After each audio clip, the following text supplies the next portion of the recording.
Welcome to Maharashtra e academy. आजच्या व्हिडिओमध्ये आपण इंजिनिअरिंग मेकॅनिक्सचे इम्पॉर्टंट थेरी क्वेश्चन डिस्कस करणार आहे फॉर द समर 2025 एक्झाम। बघा, समर 2025च्या एक्झाममध्ये कमीत कमी 18 मार्क्ससाठी इथे थेरी क्वेश्चन तुमच्या एक्झाममध्ये येतील। त्यातले क्वेश्चन नंबर 1 मध्ये तुमचे 10 मार्क्सचे असतील, म्हणजे 2-2 मार्क्सचे क्वेश्चन असतील।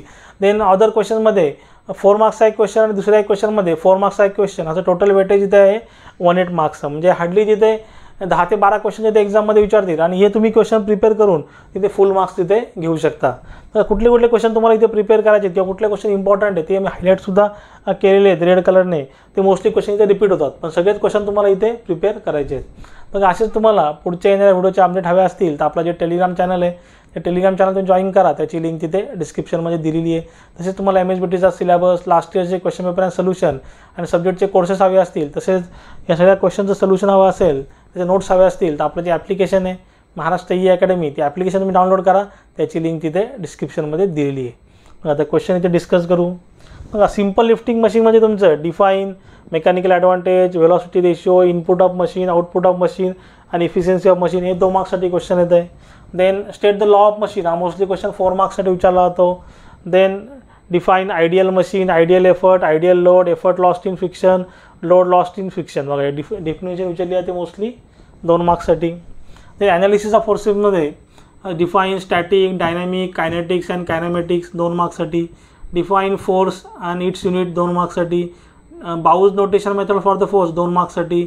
Characteristics of forces may be 2 marks किंवा 4 मार्क्स कसे विचारू शकतात। देन प्रिन्सिपल ऑफ ट्रान्समिसिबिलिटी 2 मार्क्ससाठी। Classification of force system mostly 4 मार्क्ससाठी विचारतात, किंवा त्याच्यामध्ये कुठली पण एक सिस्टीम विचारतील, क्लासिफिकेशन ऑफ फोर्स सिस्टीम आणि एक्सप्लेन एनीवन असं सुद्धा क्वेश्चन तिथे विचारतील 4 मार्क्ससाठी आणि इम्पॉर्टंट क्वेश्चन येतो। Define resolution of forces 2 marks. Define moment of force and its unit 2 marks. Define couple and properties 2 marks. Define Warrington theorem 2 marks. Define composition of forces, resultant forces 2 marks. Then state the law of parallelogram mostly 2 किंवा 4 marks. Space diagram and vector diagram 2 marks.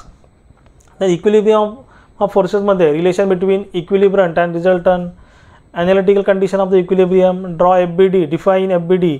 FBD means free body diagram. State the Lami's theorem mostly 4 मार्क्ससाठी विचारला जातो, बाकी सगळे 2 मार्क्ससाठी। आणि types of बीमसुद्धा 2 मार्क्ससाठी। देन फ्रिक्शनमध्ये advantages and disadvantages of friction, types of friction 2 मार्क्ससाठी। दोन्ही क्वेश्चन 2 मार्क्ससाठी। मोस्टली हा क्वेश्चन रिपीट होतो। Define limiting friction, coefficient of friction and angle of repose for 2 मार्क्ससाठी। Draw FBD of ladder in friction 4 मार्क्ससाठी। Then centroid and centre of ग्रॅव्हिटीमध्ये define centroid and centre of gravity.